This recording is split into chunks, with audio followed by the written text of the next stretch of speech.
adalah masyarakat petani. Roblong itu petani kembang yang luar biasa.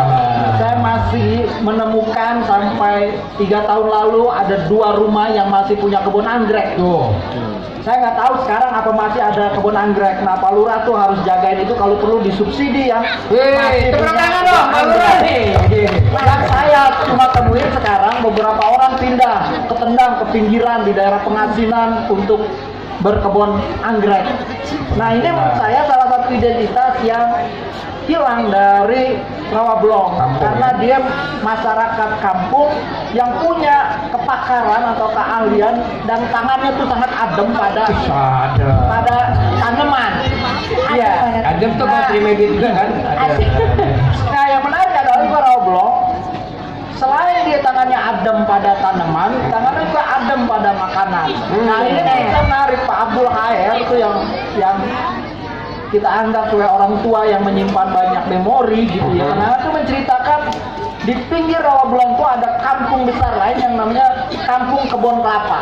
Nah, ada lagi. Nah, Kampung Kebon Kelapa di mana letaknya? Itu di belakang gedung DPR, di dekat kantor Kompas. Iya, belakang Senayan. Nah, yang paling menarik dari orang Kampung Kebon Kelapa adalah jiwa kemandiriannya, entrepreneurship-nya yang tinggi, sifat perdagangan atau partikelernya. Dia tidak mau menjadi budak dari orang lain, dia pengen jadi tuan atas dirinya sendiri, dan dia menjadi tuan dan bisa menjadi tuan atas dirinya sendiri karena kemampuannya dalam tangannya yang sangat adem dalam makanan. Jadi dia sangat pandai mengelola aneka macam jenis beras-berasan. Nah, jadi kalau kita mau cari akar kenapa Rawablong itu nasi uduknya begitu terkenal, ya saya pikir itu harus dikaitkan dengan cerita orang dari Kampung Kebon Kelapa.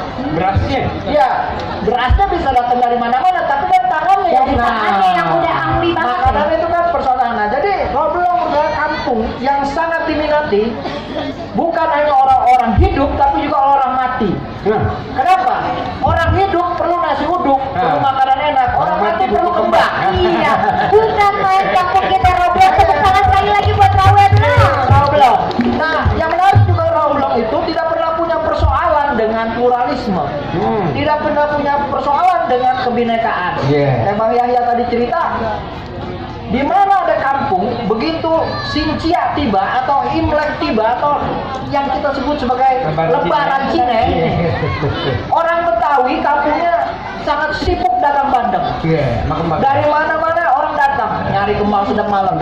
Kalau kagak bawa bandeng pada saat Sincia dianggap nggak punya liangsim atau kagak punya kesopanan. Liangsim, tahu Pak? Liangsim. Ya, misalnya Bang Yahya kagak bawain mertuanya ikan bandeng, wah besok bisa diputus tuh. Duduk tuh ya. Nah, sekarang jadi kalau kita lihat ada binus, bisa berkembang, bisa terbuka dengan aneka macam ragam etnik. Saya pikir nggak ada kampung seperti Rawablong yang punya kekuatan kultural untuk menerima multikultural itu. Mantap. Jam Lurah. Jangan sampai lupain sejarah. Betawi. Buat